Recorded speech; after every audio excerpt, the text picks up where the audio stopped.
Many villages in the surrounding area of Kyiv, capital of Ukraine, were under Russian occupation for a couple of weeks.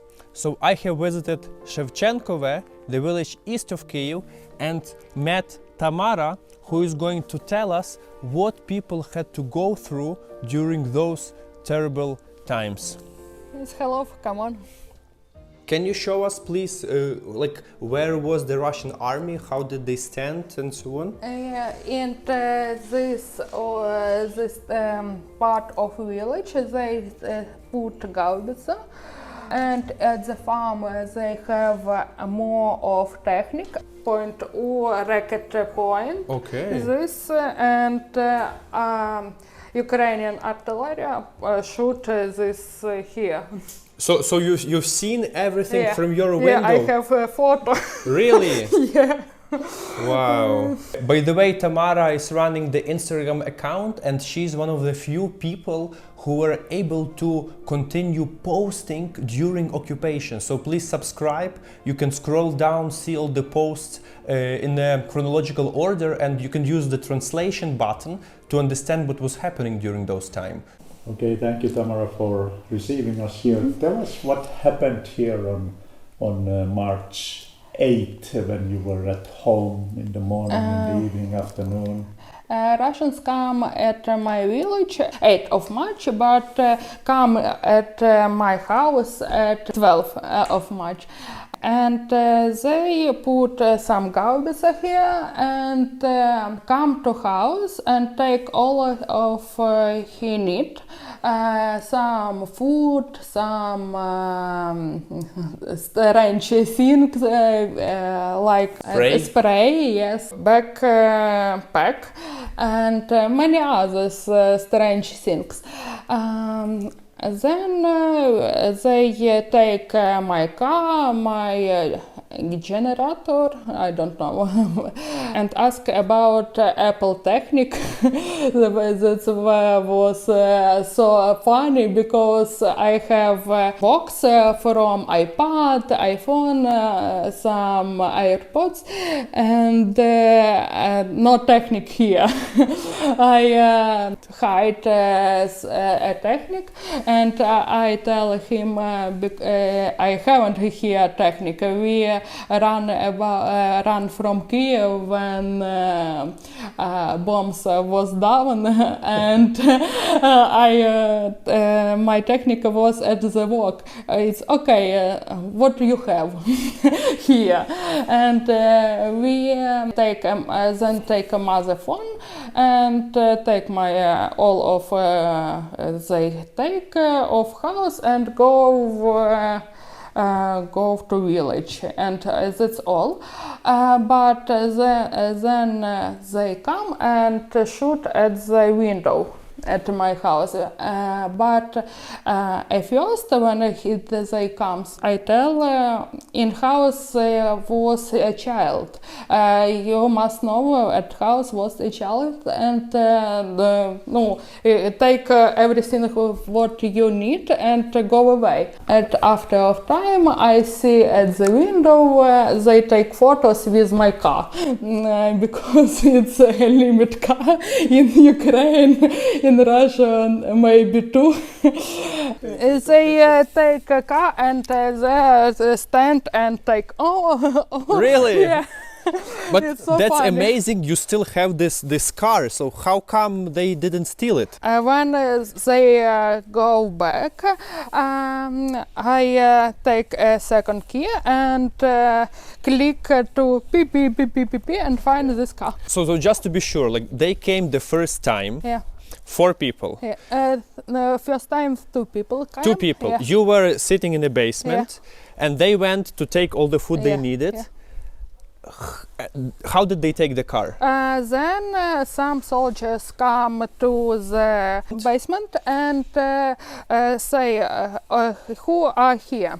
I go to him and we stand near a car. And they, oh, it's car, take me, bring me a key. I will take him key and they go with my car. And then you just found it back. Yeah. With the second key, you drove it back. Yeah, and to take back my car. You know what is the most amazing in this? Is that when they came the second time, after 4 days, Yeah. they took some food, some leftovers, and Tamara told them, like, you already took everything from me, like, go away. They thought, and they seen that the car is back, and they gave you the key back. Yeah. That's like really, really weird. But you see, so it means like, at least from this battalion, they had a piece of heart that was still having this humanity. Yeah, this battalion, when he stand here, is all of guys have 26 years. It's young and not aggressive many. Yes, they have guns and scared, and of course when people have a gun, people was highest before you, but not really many aggressive. Why do you think some villages and people suffered more than in other villages? Like why in one places there is like mass graves, many death, tortures, and in other places it feels like bad, of course, but not that bad? First village, my village, don't have many fights. Ukrainian army wasn't here, and don't so many bomb here. Only bomb Russians here. So they didn't afraid for their life here, you mean? Yeah, because when it's first day, some people take cocktail Molotov and throw it from tank near here. Tank around and boom to house and shoot these people. And it's last act of aggressive from here. But I know in Bucha and Irpin was many act of aggressive from civilian people and soldier. By the way, guys, I have a video from Bucha and Irpin. It's really terrible what happened there. Just take a look on this channel. It's incomparable to many things that you already seen before. Were they aggressive, violent? Did they hit people here? Did they kill anybody in the village? Did they rape, sexual violence against women? What have you heard? What have you experienced? In our village, at the moment of occupation, were 600 people on the village. After our occupation, we have 20 dead people. It's many for this time and people who live here. The people must have been very scared. How did you manage to live? Spending most of the time in cellars, in bomb shelters, and what did you have to eat in the village? In village we have all of people have some chicken at the garden and potato from garden. In village it's not so scared from live without food, because we have food. Not all food, but it's not a big problem for here. So that's where you were cooking when you were cut off gas, yes? Yeah, we cooking here, take some tree and cooking here meat and bring a bowl of water, eggs and others. Good. Yeah. So the first time they came, the entire family was in the basement. They came by themselves and took everything from the fridge by themselves, everything what they needed. And as I understand, they took half of everything. Yeah, and all alcohol. All alcohol and half of grain, half of meat. Do you think they left it for you to eat? Yeah, but in the second house when they based, They take half at first day, half and second day, half of Thursday, and at half is and fourth day is no forgive him, and they was very angry. Why you don't have anything and like this. They ask me why you are so angry, and maybe I can shoot your a neck of your father, and you speak polite. I say for him, you are right. You speak with mine. You can shoot mine neck, and they okay and go away. Oh wow, you're very brave. Oh. What were they talking about? Did anyone tell you that why they are here? They're looking for Nazis. Have you seen Nazis? Or what kind of conversation you had with them? What were they talking to you, saying to you? They don't do. They don't take a passport or all of find of other Nazism or books of this. They don't search there. Okay. No, not here. But I have a friend in Hostomel. He is soldier, and in his building live Russian soldier, and they burn all of books, burn off of medals him, and all burn. But here not. I'm afraid of this because I have many many books, many photos, and I hide off of them. But they don't search. You have an amazing house, and it feels like nothing happened here inside. Like there are no traces of Russian army inside, comparing to the other pictures and houses we've seen already before. Yeah, I know. We are lucky. We have only one shoot window and only one Part of the artillery that bomb. came. Yeah, that's all. Wow. What were you doing all this time? We are cooking more because we haven't a gas, and we cooking at outside, and sometime painting and read many books. Okay. Can you show us some of your paintings, please? Yeah. You see, guys, the very strategic position. You can see everything from here and the entire battlefield. Yes, what's happening? Yeah, and this way is way to Mikhailivka, and many technic and tanks all days come here from my village to Mikhailivka and back. Many tanks. How many? 50. 50? Yeah. All of the days, a group from 15 to 50. When they were going, like, did you see them taking pictures, recording, or you didn't do I it? take picture because I work with artillery soldier from Ukrainian army, and send him. Okay. And they do their work. Oh, very good. Yeah. So you were like showing the targets. Yeah. Spy, Ukrainian spy. Maybe. Okay. Come on. Oh, very nice. It's my studio. So what are you painting? I painting, drawing many realistic pictures and take paper cut, but I am a set designer. I do some costumes and to the theater. Very beautiful. Do you sell this? Yeah, I sell my art in Instagram and in many other platforms. So how can people find everything what you are doing? Instagram is one, yeah. And at the Facebook is second part when they can buy.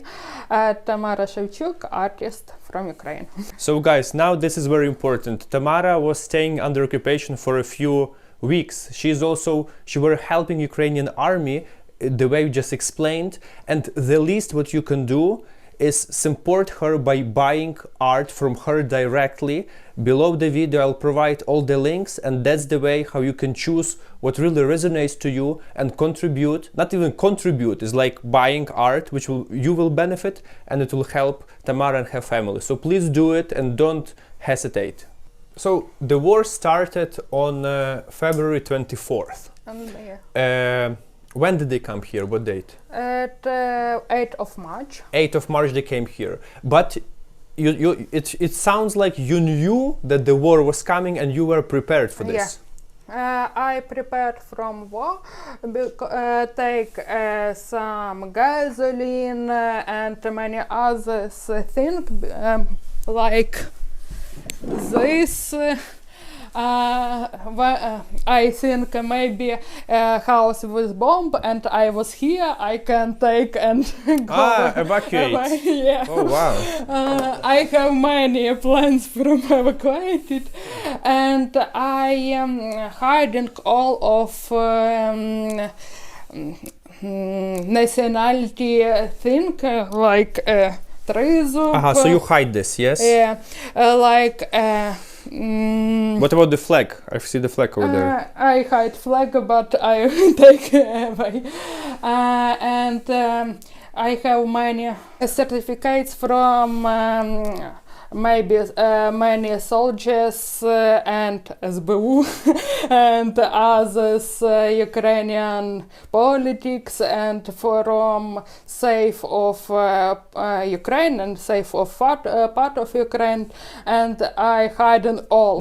But house is live and I hide one part, then I come and see, oh this and oh this, oh photos. And it's a very long process. Actually, that is very smart and important things to do, because according to the reports of other people in the surrounding villages, from what I heard from them directly, one of the tactics that Russian soldiers were doing is that they were coming to the villages, seeing local families, undressing them, and even looking for some tattoos that would indicate of some nationalistic approach, or if you have the Ukrainian trident or some other things, it would be a sign for them to kill those people. So definitely that was an important thing to do, and probably because of this you were much more ready and you felt safer than other people around. And you're taking us basement. We have a big basement. Hello, hello, hello. It's my mother. Hello. I have a quest. Where my sugar? Where my tea? Okay. Because we are hiding all of this. Tea? Okay. Everything. I find the tea, I find the sugar. Okay. It's our place to rest in the occupation. We sleep here and take some part of time when bombs and artillery works. So, like, there were fights around, and when this was happening, you were going down to the basement. Yeah. It's pretty cold here. Yeah, but the house was cold too, because we haven't a gas and we haven't warm. So the gas was closed, right? Yeah. Okay. So, and you stayed here, like, did you sleep here at night in this place? I don't sleep here, but mother and my friends with children live here.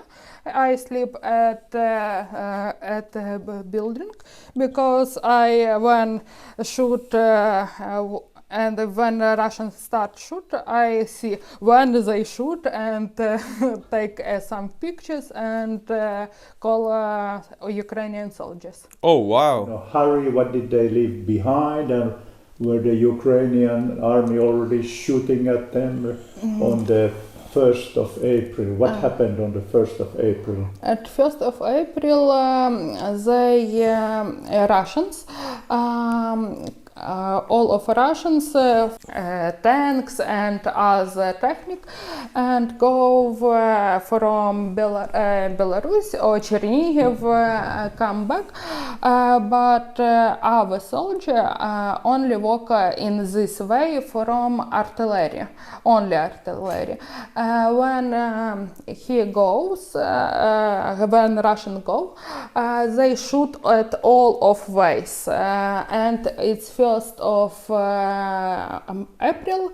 Many buildings was fired because of this shooting, and after Russians cross from river Trubish, our artillery shoot Russians there, but a big of part come back to Belarus. How come you are in touch with the Ukrainian army, with soldiers? I have many friends since a start of war, because war doesn't start at February, they war start at 2014 at Ukrainian, from Donbass, from Kyiv and others place. And since 2014 I have many friends who go to war and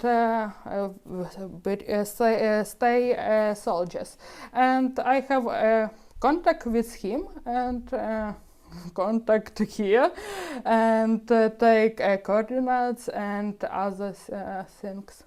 Absolutely. Did you listen, guys? That's like another very important point. The Russian-Ukrainian war didn't just start on the February 24th. It's actually happening from 2014, when Russia invaded Crimea and started war in Donbass. This is what's happening now, is just the escalation and the much more active phase of the war, which is lasting now for over 8 years, and where like thousands of people already died, making this the largest military conflict in Europe after World War II.